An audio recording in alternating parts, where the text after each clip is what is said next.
सत श्री अकाल जी दा खालस टीवी देख रहे सारे दर्शकों का बहुत बहुत स्वागत है। एमरजेंसी बुलेटिन के नाल मैं हरशरण कौर। सब तो वड्डी ते अहम खबर यही है कि किसानों ने पूरी तैयारियां कस लईआं ने। कल नूं केंद्र सरकार के नाल किसानों की दोपहरे 2 बजे विग्यान भवन दे विच बैठक होनी है। किसानों ने कहा है कि केंद्र के जिहड़े खेती कानून ने वो रद्द करन दे उत्ते ही असीं विचार करांगे। जे केंद्र सरकार के मंत्री पहलां वांगू साडे नाल उही गल्लां करनगे तां फिर असीं मौके ते देखांगे कि की करना है। संयुक्त किसान मोर्चे दे विच शामिल जिहड़ियां जथेबंदियां ने वो सारियां मीटिंग दे विच शामिल होणगियां, पर किसान मजदूर संघर्ष कमेटी ने केंद्र दा सद्दा रद्द कर दिता है। कल दी मीटिंग विच शामिल नहीं होएगी किसान मजदूर संघर्ष कमेटी दे सूबा प्रधान सतनाम सिंह पन्नू ते जनरल सकत्तर सरवण सिंह पंधेर ने कहा कि प्रधानमंत्री नरेंद्र मोदी ਅਤੇ ਸਾਰੇ ਕੇਂਦਰੀ ਮੰਤਰੀਆਂ ਦੇ ਦਾਅਵੇ ਨੇ ਕਿ ਖੇਤੀ ਕਾਨੂੰਨ ਪੂਰਨ ਤੌਰ ਤੇ ਦਰੁਸਤ ਨੇ। ਇਸ ਕਰਕੇ ਅਸੀਂ ਕੱਲ ਦੀ ਕੇਂਦਰ ਦੀ ਮੀਟਿੰਗ ਦੇ ਵਿੱਚ ਸ਼ਾਮਿਲ ਨਹੀਂ ਹੋਵਾਂਗੇ। ਉਹਨਾਂ ਕਿਹਾ ਕਿ ਕੇਂਦਰ ਸਰਕਾਰ ਲਗਾਤਾਰ ਵਿਵਾਦਿਤ ਬਿਆਨ ਜ਼ਰੀਏ ਸਾਬਿਤ ਕਰ ਰਹੀ ਹੈ ਨਾਲ-ਨਾਲ ਕਿ ਕਾਲੇ ਕਾਨੂੰਨਾਂ ਸੰਬੰਧੀ ਨੀਅਤ ਅਤੇ ਨੀਤੀ ਦੇ ਵਿੱਚ ਸਰਕਾਰ ਦੀ ਦੇ ਵਿੱਚ ਖੋਟ ਹੈ। ਉਹਨਾਂ ਕਿਹਾ ਕਿ ਜੇ ਕੇਂਦਰ ਤੇ ਕਿਸਾਨਾਂ ਦੀ ਮੀਟਿੰਗ ਹੁੰਦੀ ਹੈ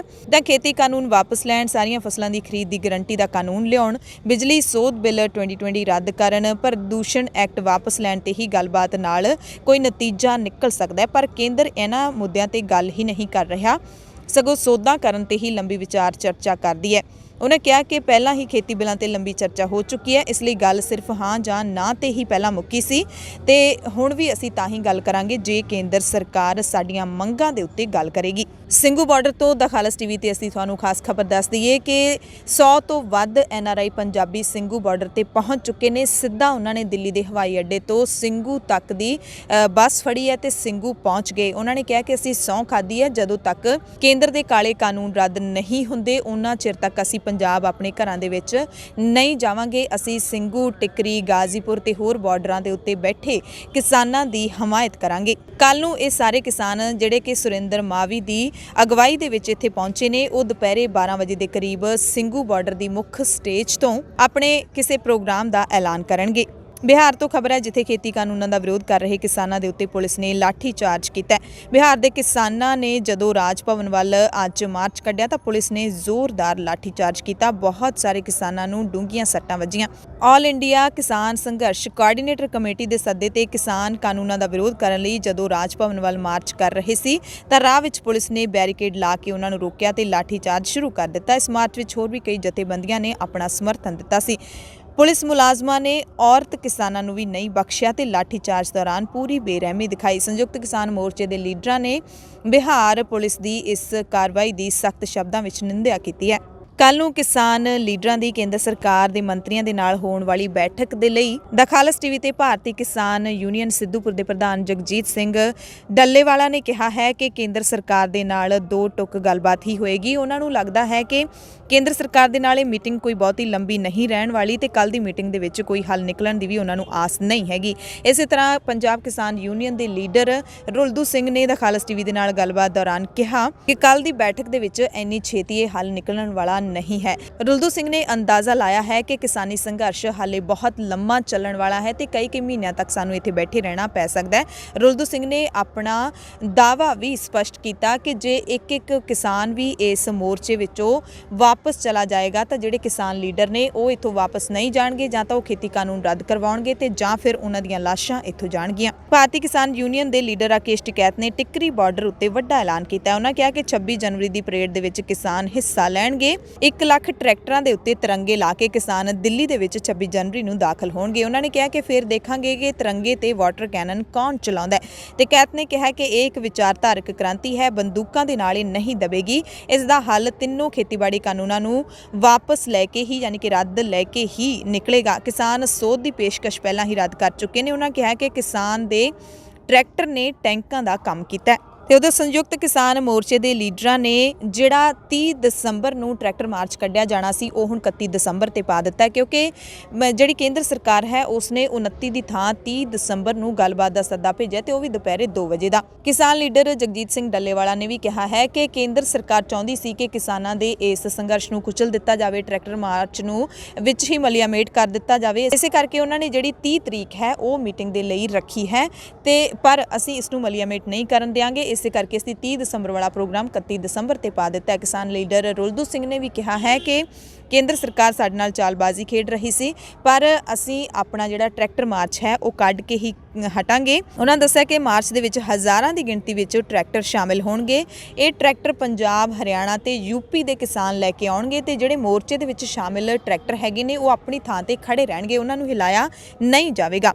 ਟਰੈਕਟਰ ਮਾਰਚ ਸਿੰਘੂ ਬਾਰਡਰ ਦੇ KPM ਰੋਡ ਤੋਂ ਸ਼ੁਰੂ ਹੋ ਕੇ ਟਿੱਕਰੀ ਬਾਰਡਰ ਤੋਂ ਪਲਵਲ ਤੇ ਬਾਅਦ ਵਿੱਚ ਜੈਪੁਰ ਬਾਰਡਰ ਤੱਕ ਜਾਵੇਗਾ। ਪਰ ਇਸ ਦਰਮਿਆਨ ਇਹ ਦੇਖਣ ਵਾਲੀ ਗੱਲ ਰਹੇਗੀ ਕਿ ਦਿੱਲੀ ਪੁਲਿਸ ਕਿਸਾਨਾਂ ਦੇ ਰਾਹ ਦੇ ਵਿੱਚ ਰੋਕਾਂ ਲਾਉਂਦੀ ਹੈ ਜਾਂ ਫਿਰ ਨਹੀਂ।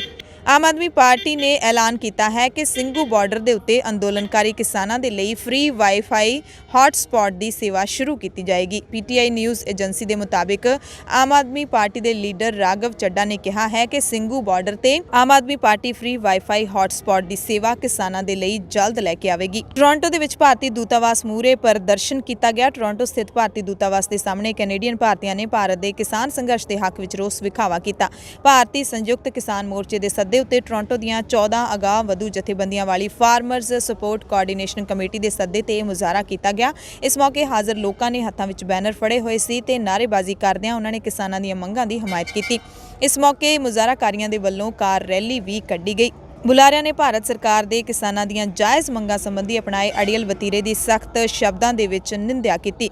ਹਾਲਾਂਕਿ ਰੋਸ ਮੁਜ਼ਾਹਰੇ ਦੌਰਾਨ ਲੋਕਾਂ ਨੇ ਕਰੋਨਾ ਪਾਬੰਦੀਆਂ ਦੀ ਪਾਲਣਾ ਕੀਤੀ। ਆਪਣੀਆਂ ਕਾਰਾਂ ਦੇ ਉੱਤੇ ਕਿਸਾਨਾਂ ਦੀਆਂ ਮੰਗਾਂ ਦੇ ਹੱਕ ਵਾਲੇ ਝੰਡੇ, ਬੈਨਰ ਤੇ ਸਟicker ਲਾ ਕੇ ਲੋਕ ਭਾਰਤੀ ਸਫਾਰਤਖਾਨੇ ਦੀ ਇਮਾਰਤ ਦੇ ਸਾਹਮਣੇੋਂ ਲੰਘਦੇ ਰਹੇ, ਪਰ ਉੱਥੇ ਭੀੜ ਨਹੀਂ ਇਕੱਠੀ ਕੀਤੀ ਗਈ।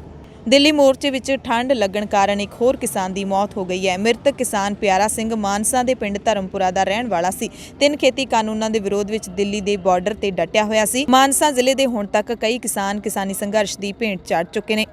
ਮੁੱਖ ਮੰਤਰੀ ਕੈਪਟਨ ਅਮਰਿੰਦਰ ਸਿੰਘ ਨੇ ਸੂਬੇ ਦੇ ਵਿੱਚ ਮੋਬਾਈਲ ਟਾਵਰਾਂ ਦੀ ਭੰਨਤੋੜ ਤੇ ਦੂਰ ਸੰਚਾਰ ਸੇਵਾਵਾਂ ਵਿੱਚ ਵਿਘਨ ਪਾਉਣ ਵਾਲਿਆਂ ਨੂੰ ਚੇਤਾਵਨੀ ਦਿੰਦਿਆਂ ਪੁਲਿਸ ਨੂੰ ਅਜਿਹੀਆਂ ਗੈਰ ਕਾਨੂੰਨੀ ਗਤੀਵਿਧੀਆਂ ਦੇ ਖਿਲਾਫ ਸਖਤ ਕਾਰਵਾਈ ਦੇ ਆਦੇਸ਼ ਦਿੱਤੇ ਨੇ। ਕੈਪਟਨ ਨੇ ਕਿਹਾ ਕਿ ਉਹ ਪੰਜਾਬ ਵਿੱਚ ਕਿਸੇ ਵੀ ਨਿੱਜੀ ਜਾਂ ਸਰਕਾਰੀ ਜਾਇਦਾਦ ਦਾ ਨੁਕਸਾਨ ਸਹਿਣ ਨਹੀਂ ਕਰਨਗੇ। ਮੁੱਖ ਮੰਤਰੀ ਨੇ ਕਿਸਾਨਾਂ ਨੂੰ ਅਜਿਹੀਆਂ ਗਤੀਵਿਧੀਆਂ ਤੁਰੰਤ ਬੰਦ ਕਰਨ ਦੇ ਲਈ ਕਿਹਾ ਹੈ। ਉਹਨਾਂ ਕਿਹਾ ਕਿ ਦੂਰ ਸੰਚਾਰ ਸੇਵਾਵਾਂ ਵਿੱਚ ਵਿਘਨ ਪਾਉਣ ਨਾਲ ਸੂਬੇ ਵਿੱਚ ਸੰਚਾਰ ਬਲੈਕਆਊਟ ਹੋ ਸਕਦਾ ਹੈ। ਇਹਦੇ ਨਾਲ ਵਿਦਿਆਰਥੀਆਂ ਤੇ ਕੰਮ ਕਰਦੇ ਪੇਸ਼ੇਵਰ ਵਿਅਕਤੀਆਂ ਨੂੰ ਗੰਭੀਰ ਨੁਕਸਾਨ ਹੋ ਸਕਦਾ ਹੈ। ਕੈਪਟਨ ਨੇ ਕਿਹਾ ਕਿ ਬੋਰਡ ਪ੍ਰੀਖਿਆਵਾਂ ਨੇੜੇ ਹੋਣ ਤੇ ਕੋਵਿਡ-19 ਮਹਾਮਾਰੀ ਦੇ ਮੱਦੇਨਜ਼ਰ ਵਿਦਿਆਰਥੀ ਆਨਲਾਈਨ ਸਿੱਖਿਆ ਤੇ ਨਿਰਭਰ ਹਨ। ਇਸ ਕਰਕੇ ਦੂਰ ਸੰਚਾਰ ਸੇਵਾਵਾਂ ਦੇ ਵਿੱਚ ਵਿਘਨ ਨਾ ਪਾਇਆ ਜਾਵੇ ਤੇ ਜਿਹੜੇ ਵੀ ਵਿਘਨ ਪਾਉਣਗੇ ਉਹਨਾਂ ਦੇ ਖਿਲਾਫ ਸਖਤ ਪੁਲਿਸ ਕਾਰਵਾਈ ਦੇ ਹੁਕਮ ਦੇ ਦਿੱਤੇ ਨੇ।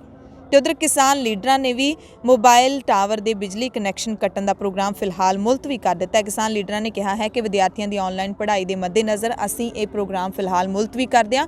ਪਰ ਨਾਲ ਹੀ ਕਿਸਾਨ ਲੀਡਰਾਂ ਨੇ ਸਰਕਾਰ ਨੂੰ ਚੇਤਾਵਨੀ ਵੀ ਦਿੱਤੀ ਹੈ ਕਿ ਜੇ ਸਰਕਾਰ ਦੇ ਵੱਲੋਂ ਕਿਸੇ ਵੀ ਕਿਸਾਨ ਦੇ ਖਿਲਾਫ ਕਾਰਵਾਈ ਕੀਤੀ ਗਈ ਤਾਂ ਅਸੀਂ ਆਪਣੇ ਸੰਘਰਸ਼ ਨੂੰ ਪੰਜਾਬ ਦੇ ਵਿੱਚ ਹੋਰ ਤਿੱਖਾ ਕਰ ਦਿਆਂਗੇ ਤੇ ਉਹ ਵੀ ਪੰਜਾਬ ਸਰਕਾਰ ਦੇ ਵਿਰੋਧ ਦੇ ਵਿੱਚ। ਸਕੂਲ ਸਿੱਖਿਆ ਮੰਤਰੀ ਵਿਜੇਂਦਰ ਸਿੰਗਲਾ ਨੇ ਪੰਜਾਬ ਦੇ 7 ਸਰਕਾਰੀ ਸਕੂਲਾਂ ਦਾ ਨਾਂ ਆਜ਼ਾਦੀ ਘੁਲਾਟੀਆਂ ਤੇ ਸ਼ਹੀਦਾਂ ਦੇ ਨਾਂ ਤੇ ਰੱਖਣ ਦੀ ਪ੍ਰਵਾਨਗੀ ਦੇ ਦਿੱਤੀ ਹੈ। ਸਿੱਖਿਆ ਮੰਤਰੀ ਨੇ ਦੱਸਿਆ ਕਿ ਜ਼ਿਲ੍ਹਾ ਬਠਿੰਡਾ ਦੇ 2 ਸਕੂਲਾਂ, ਮਾਨਸਾ ਦੇ 2 ਸਕੂਲਾਂ, ਅੰਮ੍ਰਿਤਸਰ ਦਾ 1 ਸਕੂਲ, ਗੁਰਦਾਸਪੁਰ ਦਾ 1 ਸਕੂਲ ਅਤੇ ਬਰਨਾਲਾ ਦਾ ਵੀ 1 ਸਕੂਲ ਬਦਲ ਕੇ ਹੁਣ ਸ਼ਹੀਦਾਂ ਦੇ ਨਾਮ ਤੇ ਰੱਖਿਆ ਜਾਏਗਾ। ਸਿੱਖਿਆ ਮੰਤਰੀ ਨੇ ਦੱਸਿਆ ਕਿ ਇਸ ਸੰਬੰਧੀ ਨੋਟੀਫਿਕੇਸ਼ਨ ਜਲਦੀ ਹੀ ਜਾਰੀ ਕਰ ਦਿੱਤਾ ਜਾਏਗਾ। ਜ਼ਿਲ੍ਹਾ ਬਠਿੰਡਾ ਦੇ 2 ਸਕੂਲਾਂ ਸਰਕਾਰੀ ਸੀਨੀਅਰ ਸੈਕੰਡਰੀ ਸਕੂਲ ਲੜਕੀਆਂ ਕੌਰਿਆਣਾ ਦਾ ਨਾਂ ਸ਼ਹੀਦ ਲਾਂਸ ਨਾਇਕ ਕੁਲਦੀਪ ਸਿੰਘ ਸਰਕਾਰੀ ਸੀਨੀਅਰ ਸੈਕੰਡਰੀ ਸਕੂਲ ਅਤੇ ਸਰਕਾਰੀ ਪ੍ਰਾਇਮਰੀ ਸਕੂਲ ਪੱਤੀ ਪਿੱਥੋ ਦਾ ਨਾਮ ਸ਼ਹੀਦ ਫੌਜੀ ਕੁਲਦੀਪ ਸਿੰਘ ਸਰਕਾਰੀ ਪ੍ਰਾਇਮਰੀ ਸਕੂਲ ਰੱਖਿਆ ਗਿਆ ਹੈ। ਮਾਨਸਾ ਦੇ 2 ਸਕੂਲਾਂ ਦਾ ਨਾਮ ਮਹਾਨ ਸ਼ਖਸੀਅਤਾਂ ਦੇ ਨਾਂ ਤੇ ਰੱਖਿਆ ਗਿਆ। ਸਰਕਾਰੀ ਸੀਨੀਅਰ ਸੈਕੰਡਰੀ ਸਕੂਲ ਲੜਕੇ ਖਿਆਲਾ ਕਲਾਂ ਦਾ ਨਾਂ ਹੁਣ ਸ਼ਹੀਦ ਉਦੇ ਸਿੰਘ ਸਰਕਾਰੀ ਸੀਨੀਅਰ ਸੈਕੰਡਰੀ ਸਕੂਲ ਹੋ ਜਾਏਗਾ ਅਤੇ ਸਰਕਾਰੀ ਸੀਨੀਅਰ ਸੈਕੰਡਰੀ ਸਕੂਲ ਲੜਕੇ ਜੋਗਾ ਦਾ ਨਾਂ ਕਾਮਰੇਡ ਜੰਗੀਰ ਸਿੰਘ ਜੋਗਾ ਸਰਕਾਰੀ ਸੀਨੀਅਰ ਸੈਕੰਡਰੀ ਸਕੂਲ ਰੱਖ ਦਿੱਤਾ ਜਾਏਗਾ।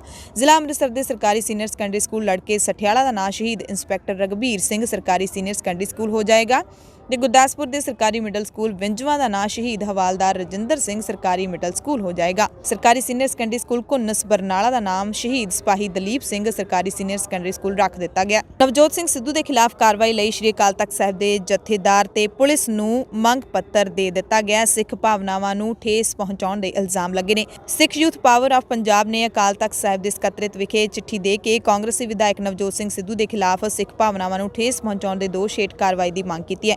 ਜਥੇਬੰਦੀ ਨੇ ਇਸ ਸੰਬੰਧੀ ਚਿੱਠੀ ਪੁਲਿਸ ਨੂੰ ਵੀ ਸੌਂਪੀ ਹੈ। ਜਥੇਬੰਦੀ ਦੇ ਲੀਡਰ ਪਰਮਜੀਤ ਸਿੰਘ ਅਕਾਲੀ ਨੇ ਕਿਹਾ ਕਿ ਕਾਂਗਰਸੀ ਵਿਧਾਇਕ ਨਵਜੋਤ ਸਿੰਘ ਸਿੱਧੂ ਦੀ ਫੋਟੋ ਸੋਸ਼ਲ ਮੀਡੀਆ ਤੇ ਵਾਇਰਲ ਹੋਈ ਹੈ, ਜਿਸ ਵਿੱਚ ਉਸਨੇ ਸ਼ਾਲ ਜਾਂ ਲੋਈ ਜਿਹੜੀ ਲਈ ਹੋਈ ਹੈ ਉਹਦੇ ਉੱਪਰ ਇੱਕ ਓਂਕਾਰ ਤੇ ਖੰਡੇ ਦੀ ਤਸਵੀਰ ਉਕਾਰੀ ਹੋਈ ਹੈ। ਉਹਨਾਂ ਕਿਹਾ ਕਿ ਸ਼੍ਰੀ ਅਕਾਲ ਤਖਤ ਸਾਹਿਬ ਵੱਲੋਂ ਜਾਰੀ ਆਦੇਸ਼ਾਂ ਦੇ ਮੁਤਾਬਿਕ ਗੁਰਬਾਣੀ ਜਾਂ ਸਿੱਖਾਂ ਦੇ ਚਿੰਨ੍ਹਾਂ ਦੀ ਬੇਅਦਬੀ ਇਸ ਤਰੀਕੇ ਦੇ ਨਾਲ ਨਹੀਂ ਕੀਤੀ ਜਾ ਸਕਦੀ ਤੇ ਇਹਦੇ ਨਾਲ ਸਿੱਖ ਭਾਵਨਾਵਾਂ ਨੂੰ ਠੇਸ ਪਹੁੰਚੀ ਹੈ। ਇਸ ਮਾਮਲੇ ਵਿੱਚ ਗਿਆਨੀ ਹਰਪ੍ਰੀਤ ਸਿੰਘ ਕੋਲੋਂ ਕਾਂਗਰਸੀ ਆਗੂ ਨਵਜੋਤ ਸਿੰਘ ਸਿੱਧੂ ਖਿਲਾਫ ਜਥੇਬੰਦੀ ਨੇ ਕਾਰਵਾਈ ਦੀ ਮੰਗ ਕੀਤੀ ਹੈ ਤੇ ਡਿਪਟੀ ਕਮਿਸ਼ਨਰ ਨੂੰ ਵੀ ਮੰਗ ਪੱਤਰ ਸੌਂਪ ਕੇ ਸਿੱਧੂ ਖਿਲਾਫ ਕਾਰਵਾਈ ਮੰਗੀ ਗਈ ਹੈ। ਮੱਧ ਪ੍ਰਦੇਸ਼ ਮੰਤਰੀ ਮੰਡਲ ਨੇ ਮੰਗਲਵਾਰ ਨੂੰ ਕਥਿਤ ਲਵ ਜਿਹਾਦ ਖਿਲਾਫ ਮੱਧ ਪ੍ਰਦੇਸ਼ ਧਾਰਮਿਕ ਆਜ਼ਾਦੀ ਆਰਡੀਨੈਂਸ 2020 ਨੂੰ ਮਨਜ਼ੂਰੀ ਦੇ ਦਿੱਤੀ ਹੈ। ਇਸ ਆਰਡੀਨੈਂਸ ਦੇ ਜ਼ਰੀਏ ਵਿਆਹ ਤੇ ਕਿਸੇ ਹੋਰ ਧੋਖੇ ਨਾਲ ਧਰਮ ਬਦਲਣ ਦੇ ਮਾਮਲੇ ਵਿੱਚ ਵੱਧ ਤੋਂ ਵੱਧ 10 ਸਾਲ ਕੈਦ ਦੀ ਵਿਵਸਥਾ ਕੀਤੀ ਗਈ ਹੈ ਤੇ ਹੁਣ ਇਸ ਨੂੰ ਰਾਜਪਾਲ ਆਨੰਦੀਬੇਨ ਪਟੇਲ ਦੇ ਕੋਲ ਭੇਜਿਆ ਜਾਵੇਗਾ ਤੇ ਉਹਨਾਂ ਦੇ ਦਸਤਖਤ ਹੋਣ ਤੋਂ ਬਾਅਦ ਹੀ ਇਹ ਜਿਹੜਾ ਆਰਡੀਨੈਂਸ ਹੈ ਉਹ ਕਾਨੂੰਨ ਬਣ ਸਕੇਗਾ।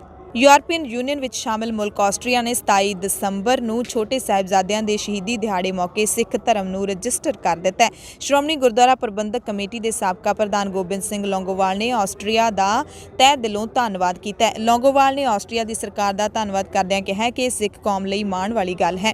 ਲੌਂਗੋਵਾਲ ਨੇ ਕਿਹਾ ਕਿ ਸਿੱਖ ਧਰਮ ਦੀ ਨੀਂਹ ਸ੍ਰੀ ਗੁਰੂ ਨਾਨਕ ਸਾਹਿਬ ਨੇ ਰੱਖੀ ਹੈ ਤੇ ਸਾਡਾ ਇਤਿਹਾਸ ਬਹੁਤ ਵੱਡਾ ਤੇ ਕੁਰਬਾਨੀਆਂ ਭਰਿਆ ਹੈ ਤੇ ਆਸਟਰੀਆ ਸਰਕਾਰ ਦਾ ਜਿਹੜਾ ਇੱਕ ਕਦਮ ਹੈ ਉਸ ਦਾ ਅਸੀਂ ਸਵਾਗਤ ਕਰਦੇ ਹਾਂ। ਇਸ ਦੇ ਨਾਲ ਹੀ ਅਕਾਲ ਤਖਤ ਸਾਹਿਬ ਦੇ ਕਾਰਜਕਾਰੀ ਜਥੇਦਾਰ ਗਿਆਨੀ ਹਰਪ੍ਰੀਤ ਸਿੰਘ ਨੇ ਵੀ ਆਸਟਰੀਆ ਸਰਕਾਰ ਦੀ ਸ਼ਲਾਘਾ ਕੀਤੀ ਹੈ। ਉਹਨਾਂ ਕਿਹਾ ਕਿ ਸਿੱਖ ਸੰਗਤ ਲਈ ਬਹੁਤ ਹੀ ਮਾਣ ਵਾਲੀ ਗੱਲ ਹੈ ਕਿ ਯੂਰਪ ਦੇ ਦੇਸ਼ ਆਸਟਰੀਆ ਦੇ ਵਿੱਚ ਸਿੱਖ ਨੌਜਵਾਨ ਸਭਾ ਦੀਆਂ ਅਣਥੱਕ ਕੋਸ਼ਿਸ਼ਾਂ ਦੇ ਸਦਕਾ ਆਸਟਰੀਆ ਦੇ ਵਿੱਚ ਸਿੱਖ ਧਰਮ ਰਜਿਸਟਰਡ ਹੋ ਗਿਆ। ਇਹਨਾਂ ਨੌਜਵਾਨਾਂ ਦੇ ਵੱਲੋਂ ਸਿੱਖ ਧਰਮ ਨੂੰ ਰਜਿਸਟਰਡ ਕਰਵਾਉਣ ਲਈ ਨਵੰਬਰ 2019 ਤੋਂ ਕਾਰਵਾਈ ਸ਼ੁਰੂ ਕੀਤੀ ਗਈ ਸੀ ਤੇ ਮਹਿਜ਼ 13 ਮਹੀਨਿਆਂ ਦੀ ਘਾਲਣਾ ਤੋਂ ਬਾਅਦ 17 ਦਸੰਬਰ 2020 ਨੂੰ ਉਹਨਾਂ ਨੂੰ ਸਿੱਖ ਧਰਮ ਆਸਟਰੀਆ ਵਿੱਚ ਰਜਿਸਟਰਡ ਹੋਣ ਦਾ ਸਰਟੀਫਿਕੇਟ ਮਿਲ ਗਿਆ। ਹੁਣ ਮਿਤੀ 23 ਦਸੰਬਰ 2020 ਤੋਂ ਆਸਟਰੀਆ ਅੰਦਰ ਸਿੱਖ ਸਮਾਜ ਵਿੱਚ ਜਨਮ ਲੈਣ ਵਾਲੇ ਬੱਚੇ ਦੇ ਜਨਮ ਸਰਟੀਫਿਕੇਟ ਦੇ ਵਿੱਚ ਉਸ ਦਾ ਧਰਮ ਸਿੱਖ ਲਿਖਵਾਉਣ ਦੀ ਕਾਰਵਾਈ ਸ਼ੁਰੂ ਹੋ ਗਈ ਹੈ। ਇਸ ਇਤਿਹਾਸਿਕ ਮਾਨਤਾ ਦੇ ਨਾਲ ਆਸਟਰੀਆ ਯੂਰਪ ਦਾ ਪਹਿਲਾ ਸਿੱਖ ਧਰਮ ਰਜਿਸਟਰਡ ਦੇਸ਼ ਬਣਿਆ। ਸਿੰਘ ਸਾਹਿਬ ਨੇ ਇਹ ਵੀ ਕਿਹਾ ਕਿ ਆਸਟਰੀਆ ਦੀ ਸਮੁੱਚੀ ਸਿੱਖ ਸੰਗਤ ਵਧਾਈ ਦੀ ਪਾਤਰ ਹੈ ਤੇ ਇਸ ਦੇ ਨਾਲ ਹੀ ਯੂਰਪ ਦੇ ਬਾਕੀ ਦੇਸ਼ਾਂ ਦੀ ਸੰਗਤ ਨੂੰ ਵੀ ਇਹਨਾਂ ਤੋਂ ਪ੍ਰੇਰਣਾ ਲੈ ਕੇ ਸਿੱਖ ਧਰਮ ਰਜਿਸਟਰਡ ਕਰਵਾਉਣ ਦੀ ਚਾਰਾਜੋਈ ਕਰਨ ਲਈ ਕਿਹਾ ਹੈ। ਨਵਜੋਤ ਸਿੰਘ ਸਿੱਧੂ ਦੇ ਮਸਲੇ ਤੇ ਵੀ ਜਥੇਦਾਰ ਨੇ ਬਿਆਨ ਦਿੱਤਾ ਹੈ। ਜਥੇਦਾਰ ਨੇ ਨਵਜੋਤ ਸਿੰਘ ਸਿੱਧੂ ਦੇ ਖਿਲਾਫ ਜਿਹੜੀ ਅਕਾਲ ਤਖਤ ਸਾਹਿਬ ਤੇ ਸ਼ਿਕਾਇਤ ਪਹੁੰਚੀ ਹੈ ਉਸ ਤੇ ਟਿੱਪਣੀ ਕਰਦਿਆਂ ਨਵਜੋਤ ਸਿੰਘ ਸਿੱਧੂ ਦੀ ਕਾਰਵਾਈ ਨੂੰ ਮੰਦਭਾਗਾ ਦੱਸਿਆ। ਜਥੇਦਾਰ ਨੇ ਕਿਹਾ ਕਿ ਇੱਕ ਸਿੱਖ ਹੋਣ ਦੇ ਨਾਤੇ ਸਿੱਧੂ ਨੂੰ ਇਹ ਪਤਾ ਹੋਣਾ ਚਾਹੀਦਾ ਸੀ ਕਿ ਅਜਿਹਾ ਕਰਨਾ ਸਿੱਖ ਧਰਮ ਦੀ ਮਰਿਆਦਾ ਦੇ ਵਿਰੁੱਧ ਹੈ। ਇਹਦੇ ਨਾਲ ਹਰੇਕ ਸਿੱਖ ਦੇ ਹਿਰਦਿਆਂ ਨੂੰ ਭਾਰੀ ਠੇਸ ਪਹੁੰਚੀ ਹੈ। ਸਿੰਘ ਸਾਹਿਬ ਨੇ ਸਖਤ ਸ਼ਬਦਾਂ ਵਿੱਚ ਨਿਖੇਧੀ ਕਰਦਿਆਂ ਕਿਹਾ ਕਿ ਸਿੱਧੂ ਨੂੰ ਸਿੱਖ ਜਗਤ ਤੋਂ ਤੁਰੰਤ ਹੀ ਇਸ ਹੋਈ ਗਲਤੀ ਲਈ ਮਾਫੀ ਮੰਗ ਲੈਣੀ ਚਾਹੀਦੀ ਹੈ। ਕਾਨਪੁਰ ਤੋਂ ਇੱਕ ਬੜੀ ਹੈਰਾਨ ਕਰਨ ਵਾਲੀ ਤੁਹਾਨੂੰ ਖਬਰ ਦੱਸਾਂਗੇ, ਜਿੱਥੇ ਇੱਕ ਡਾਕਰ ਨੇ ਗੈਂਗਸਟਰ ਛੋਟਾ ਰਾਜਨ ਤੇ ਮੁੰਨਾ ਬਜਰੰਗੀ ਦੀਆਂ ਡਾਕ ਟਿਕਟਾਂ ਜਾਰੀ ਕਰ ਦਿੱਤੀਆਂ। ਕਾਨਪੁਰ ਦੇ ਮੁੱਖ ਡਾਕਰ ਨੇ ਅੰਡਰਵਰਲਡ ਮਾਫੀਆ ਡਾਨ ਛੋਟਾ ਰਾਜਨ ਅਤੇ ਬਦਨਾਮ ਗੈਂਗਸਟਰ ਮੁੰਨਾ ਬਜਰੰਗੀ ਦੀਆਂ ਫੋਟੋਆਂ ਵਾਲੀਆਂ ਡਾਕ ਟਿਕਟਾਂ ਜਾਰੀ ਕਰ ਦਿੱਤੀਆਂ, ਜਿਸ ਤੋਂ ਬਾਅਦ ਵਿਭਾਗ ਨੇ ਇਸ ਮਾਮਲੇ ਵਿੱਚ ਜ਼ਿੰਮੇਵਾਰ ਕਰਮਚਾਰੀਆਂ ਨੂੰ ਮੁਅੱਤਲ ਕਰ ਦਿੱਤਾ ਹੈ। ਡਾਕ ਵਿਭਾਗ ਦੇ ਇੱਕ ਅਧਿਕਾਰੀ ਨੇ ਕਿਹਾ ਕਿ ਛੋਟਾ ਰਾਜਨ ਅਤੇ ਬਜਰੰਗੀ ਦੀਆਂ ਫੋਟੋਆਂ ਵਾਲੀਆਂ ਡਾਕ ਟਿਕਟਾਂ ਸ਼ਹਿਰ ਦੇ ਮੁੱਖ ਡਾਕਘਰ ਤੋਂ ਜਾਰੀ ਕੀਤੀਆਂ ਗਈਆਂ ਸੀ। ਰਾਜਨ ਤੇ ਬਜਰੰਗੀ ਦੀਆਂ 12-12 ਟਿਕਟਾਂ ਮਾਈ ਸਟੈਂਪ ਯੋਜਨਾ ਤਹਿਤ ਛਾਪੀਆਂ ਗਈਆਂ ਤੇ ਵਿਭਾਗ ਨੇ ਜਾਰੀ ਵੀ ਕਰ ਦਿੱਤੀਆਂ। ਪੋਸਟ ਮਾਸਟਰ ਨੇ ਇਸ ਬਾਰੇ ਗਲਤੀ ਵੀ ਮੰਨ ਲਈ ਹੈ। ਹਰਿਆਣਾ ਦਾ ਕਰਮਚਾਰੀ ਚੋਣ ਕਮਿਸ਼ਨ ਨਵੇਂ ਸਾਲ ਤੋਂ ਪਹਿਲਾਂ ਬੇਰੁਜ਼ਗਾਰ ਨੌਜਵਾਨਾਂ ਦੇ ਲਈ ਇੱਕ ਬੁਰੀ ਖਬਰ ਲੈ ਕੇ ਆਇਆ। HSSC ਦੁਆਰਾ 2019 ਦੇ ਵਿੱਚ ਬਿਜਲੀ ਵਿਭਾਗ ਦੇ ਲਈ 4 ਅਸਾਮੀਆਂ ਤੇ 108 ਭਰਤੀਆਂ ਕੱਢੀਆਂ ਸੀ ਜੋ ਕਿ ਰੱਦ ਕਰ ਦਿੱਤੀਆਂ ਗਈਆਂ ਨੇ। ਇਹਨਾਂ ਨੂੰ ਭਰਨ ਦੇ ਲਈ ਸੰਬੰਧਿਤ ਵਿਭਾਗਾਂ ਵੱਲੋਂ ਇਸ ਸਾਲ ਦਸੰਬਰ 2020 ਦੇ ਵਿੱਚ ਸਪਸ਼ਟੀਕਰਨ ਭੇਜਿਆ ਗਿਆ ਸੀ, ਜਿਸ ਤੋਂ ਬਾਅਦ ਜੂਨੀਅਰ ਡਰਾਫਟਸਮੈਨ ਦੇ 76, UDC ਦੇ 6, ਸਟੈਨੋਟਾਈਪਿਸਟ ਦੇ 25 ਤੇ ਲੈਬੋਰਟਰੀ ਤਕਨੀਸ਼ੀਅਨ ਦੇ 1 ਪਦ ਦੀ ਭਰਤੀ ਰੱਦ ਕਰ ਦਿੱਤੀ ਗਈ ਹੈ। ਹਰਿਆਣਾ ਦੇ ਕਰਮਚਾਰੀ ਚੋਣ ਕਮਿਸ਼ਨ ਵੱਲੋਂ ਚਿੱਠੀ ਲਿਖ ਕੇ ਇਹਨਾਂ ਅਹੁਦਿਆਂ ਦੀਆਂ ਭਰਤੀਆਂ ਰੱਦ ਕਰਨ ਬਾਰੇ ਜਾਣਕਾਰੀ ਦਿੱਤੀ ਗਈ ਹੈ। ਪੰਜਾਬ ਤੇ ਹਰਿਆਣਾ ਦੇ ਨਾਲ ਦਿੱਲੀ ਦੇ ਵਿੱਚ ਸੀਤ ਲਹਿਰ ਦਾ ਜ਼ੋਰ ਹੈ ਜਿਹੜਾ ਉਹ ਮੰਗਲਵਾਰ ਨੂੰ ਵੀ ਜਾਰੀ ਰਿਹਾ।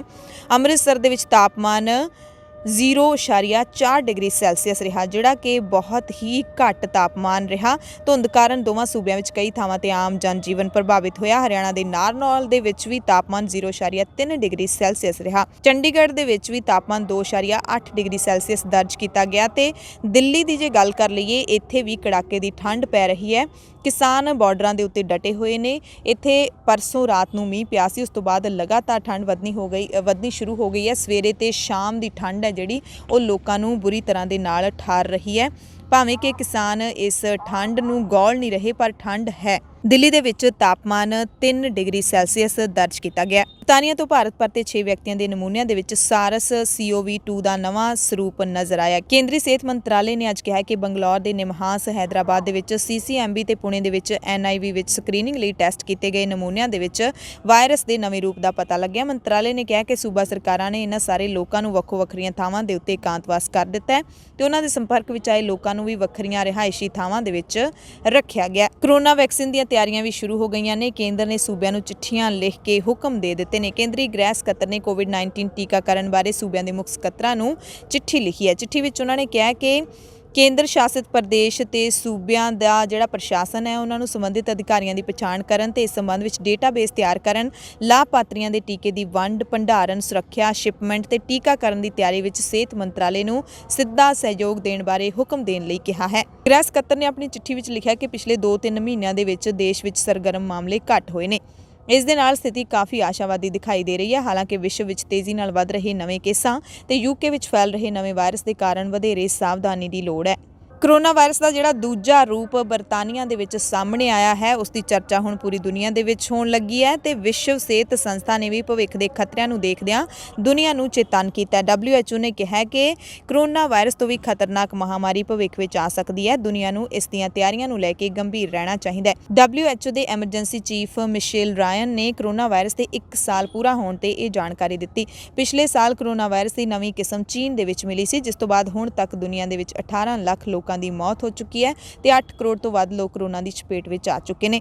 ਮਿਸ਼ੇਲ ਨੇ ਕਿਹਾ ਕਿ ਇਹ ਮਹਾਮਾਰੀ ਬਹੁਤ ਗੰਭੀਰ ਹੈ, ਦੁਨੀਆ ਭਰ ਦੇ ਵਿੱਚ ਬਹੁਤ ਤੇਜ਼ੀ ਨਾਲ ਇਹ ਫੈਲੀ ਹੈ ਤੇ ਇਸ ਬਿਮਾਰੀ ਨੇ ਧਰਤੀ ਦੇ ਹਰ ਹਿੱਸੇ ਨੂੰ ਇਨਫੈਕਟ ਕੀਤਾ ਹੈ, ਪਰ ਇਹ ਜ਼ਰੂਰੀ ਨਹੀਂ ਕਿ ਸਭ ਤੋਂ ਵੱਡੀ ਹੋਵੇ। ਉਹਨਾਂ ਜ਼ੋਰ ਦੇ ਕੇ ਕਿਹਾ ਕਿ ਵਾਇਰਸ ਬਹੁਤ ਜ਼ਿਆਦਾ ਹਮਲਾਵਰ ਹੈ ਤੇ ਜਾਨਲੇਵਾ ਹੈ ਤੇ ਇਸ ਤੋਂ ਖਤਰਨਾਕ ਵਾਇਰਸ ਦਾ ਸਾਹਮਣਾ ਸਾਨੂੰ ਆਉਣ ਵਾਲੇ ਟਾਈਮ ਦੇ ਵਿੱਚ ਕਰਨਾ ਪੈ ਸਕਦਾ ਹੈ। ਅਮਰੀਕਾ ਦੇ ਨਵੇਂ ਚੁਣੇ ਗਏ ਰਾਸ਼ਟਰਪਤੀ ਜੋ ਬਾਈਡਨ ਨੇ ਵਾਈਟ ਹਾਊਸ ਦਫ਼ਤਰ ਦੀ ਡਿਜੀਟਲ ਸਟ੍ਰੈਟਜੀ ਟੀਮ ਦੇ ਮੈਂਬਰਾਂ ਦਾ ਐਲਾਨ ਕਰ ਦਿੱਤਾ ਹੈ। ਕਸ਼ਮੀਰ ਦੀ ਜੰਪਲ ਆਇਸ਼ਾ ਸ਼ਾਹ ਨੂੰ ਵਾਈਟ ਹਾਊਸ ਦੀ ਡਿਜੀਟਲ ਟੀਮ ਦੇ ਵਿੱਚ ਸੀਨੀਅਰ ਅਹੁਦਿਆਂ ਤੇ ਰੱਖਦਿਆਂ ਵੱਡੀ ਜ਼ਿੰਮੇਵਾਰੀ ਸੌਂਪੀ ਗਈ ਹੈ। ਬਾਈਡਨ ਦੀ ਟ੍ਰਾਂਜੀਸ਼ਨ ਟੀਮ ਵੱਲੋਂ ਕੀਤੇ ਗਏ ਐਲਾਨ ਮੁਤਾਬਿਕ ਆਇਸ਼ਾ ਸ਼ਾਹ ਨੂੰ ਵਾਈਟ ਹਾਊਸ ਦਫ਼ਤਰ ਦੇ ਡਿਜੀਟਲ ਰਣਨੀਤੀ ਦੇ ਵਿੱਚ ਇੱਕ ਪਾਰਟਨਰਸ਼ਿਪ ਮੈਨੇਜਰ ਦੇ ਵਜੋਂ ਨਾਮਜ਼ਦ ਕੀਤਾ ਗਿਆ ਹੈ। ਬਾਈਡਨ ਦੇ white house office of digital strategy team ਦੇ ਵਿੱਚ ਬ੍ਰੈਂਡਨ ਕੋਹੇਨ ਪਲੇਟਫਾਰਮ ਮੈਨੇਜਰ ਨੇ, ਮਾਹਾ ਕੰਡੋਰ ਡਿਜੀਟਲ ਭਾਈਵਾਲੀ ਪ੍ਰਬੰਧਕ ਨੇ, ਜੌਨਥਨ ਹੈਬੇਰਟ ਵੀਡੀਓ ਡਾਇਰੈਕਟਰ ਨੇ, ਜੈਮੀ ਲੋਪੇਸ ਪਲੇਟਫਾਰਮ ਦੇ ਡਾਇਰੈਕਟਰ ਨੇ। ਬਾਈਡਨ ਨੇ ਕਿਹਾ ਕਿ ਮਾਹਿਰਾਂ ਦੀ ਇਹ ਟੀਮ ਡਿਜੀਟਲ ਰਣਨੀਤੀ ਬਣਾਉਣ ਦੇ ਖੇਤਰ ਵਿੱਚ ਬਹੁਤ ਤਜਰਬਾ ਰੱਖਦੀ ਹੈ ਤੇ ਵਾਈਟ ਹਾਊਸ ਨੂੰ ਅਮਰੀਕੀ ਲੋਕਾਂ ਦੇ ਨਾਲ ਨਵੇਂ ਤਰੀਕਿਆਂ ਦੇ ਨਾਲ ਜੋੜਨ ਦੇ ਵਿੱਚ ਮਦਦ ਕਰੇਗੀ। ਮੈਂ ਇਹਨਾਂ ਸਾਰਿਆਂ ਨੂੰ ਆਪਣੀ ਟੀਮ ਵਿੱਚ ਸ਼ਾਮਿਲ ਕਰਕੇ ਖੁਸ਼ ਹਾਂ। ਦੁਨੀਆ ਦੇ ਕਈ ਮੁਲਕਾਂ ਦੇ ਹਵਾਈ ਅੱਡੇ ਬੰਦ ਹੋਣ ਕਾਰਨ ਯਾਤਰੀਆਂ ਨੂੰ ਹੋ ਰਹੀਆਂ ਦਿੱਕਤਾਂ ਨੂੰ ਦੇਖਦੇ ਹੋਏ ਸੰਯੁਕਤ ਅਰਬ ਅਮੀਰਾਤ ਯਾਨੀ ਕਿ UAE ਨੇ ਬਿਨਾਂ ਕਿਸੇ ਫੀਸ ਦੇ ਟੂਰਿਸਟ ਵੀਜ਼ਾ ਦੀ ਵੈਲਿਡਿਟੀ ਨੂੰ 1 ਮਹੀਨੇ ਵਧਾਉਣ ਦਾ ਫੈਸਲਾ ਲਿਆ। ਸੰਯੁਕਤ ਅਰਬ ਅਮੀਰਾਤ ਦੇ ਪ੍ਰਧਾਨ ਮੰਤਰੀ ਅਤੇ ਉਪ ਰਾਸ਼ਟਰਪਤੀ ਸ਼ੇਖ ਮੁਹੰਮਦ ਬਿਨ ਰਾਸ਼ਿਦ ਅਲ ਮਖਤੂਮ ਨੇ ਇਹ ਹੁਕਮ ਕੱਲ੍ਹ ਜਾਰੀ ਕੀਤਾ ਹੈ। ਹੁਕਮਾਂ ਦੇ ਮੁਤਾਬਿਕ ਸੰਯੁਕਤ ਅਰਬ ਅਮੀਰਾਤ ਆਉਣ ਵਾਲੇ ਸਾਰੇ ਯਾਤਰੀਆਂ ਦਾ ਵੀਜ਼ਾ ਬਿਨਾਂ ਕਿਸੇ ਫੀਸ ਤੋਂ 1 ਮਹੀਨੇ ਦੇ ਲਈ ਵਧਾ ਰਿਹਾ ਹੈ। ਇਸ ਦੇ ਨਾਲ ਨਵੇਂ ਸਾਲ ਦੀਆਂ ਛੁੱਟੀਆਂ ਬਿਤਾਉਣ ਦੇ ਲਈ UAE ਆਉਣ ਵਾਲੇ ਯਾਤਰੀਆਂ ਨੂੰ ਵੀ ਫਾਇਦਾ ਹੋਏਗਾ। ਹੁਕਮਾਂ ਦੇ ਵਿੱਚ ਕਿਹਾ ਗਿਆ ਕਿ ਸਰਕਾਰੀ ਸੰਸਥਾਵਾਂ ਯਾਤਰੀਆਂ ਦੀ ਸੁਰੱਖਿਆ ਅਤੇ ਸੁਵਿਧਾਵਾਂ ਬਿਹਤਰ ਬਣਾਉਣ ਦੇ ਲਈ ਕੰਮ ਕਰਨਗੀਆਂ। ਕਰੋਨਾ ਵਾਇਰਸ ਮਹਾਮਾਰੀ ਦੀ ਸ਼ੁਰੂਆਤ ਮੌਕੇ ਵੁਹਾਨ ਤੋਂ ਪੱਤਰਕਾਰੀ ਕਰਨ ਵਾਲੀ ਪੱਤਰਕਾਰ ਚਾਂਗ ਸਾਨ ਨੂੰ ਚੀਨ ਦੀ ਅਦਾਲਤ ਵੱਲੋਂ 4 ਸਾਲ ਜੇਲ੍ਹ ਦੀ ਸਜ਼ਾ ਸੁਣਾਉਣ ਉੱਤੇ ਸੰਯੁਕਤ ਰਾਸ਼ਟਰ ਦੇ ਮਨੁੱਖੀ ਅਧਿਕਾਰ ਦਫ਼ਤਰ ਨੇ ਚਿੰਤਾ ਪ੍ਰਗਟਾਈ ਹੈ। ਦਫ਼ਤਰ ਨੇ ਟਵੀਟ ਕੀਤਾ ਹੈ ਕਿ ਅਸੀਂ ਸਾਲ 2020 ਦੌਰਾਨ ਕੋਵਿਡ-19 ਦੇ ਨਾਲ ਜੁੜੀ ਪ੍ਰਗਟਾਵੇ ਦੀ ਆਜ਼ਾਦੀ ਤੇ ਵੱਡੇ ਡਾਕੇ ਦੀ ਮਿਸਾਲ ਵਜੋਂ ਉਸ ਦੇ ਕੇਸ ਦੀ ਅਧਿਕਾਰੀਆਂ ਦੇ ਕੋਲ ਪੈਰਵਾਈ ਕੀਤੀ ਹੈ ਤੇ ਹੁਣ ਉਸ ਦੀ ਰਿਹਾਈ ਦੀ ਮੰਗ ਵੀ ਕਰਦੇ ਹਾਂ ਤੇ ਕਰਦੇ ਰਹਾਂਗੇ।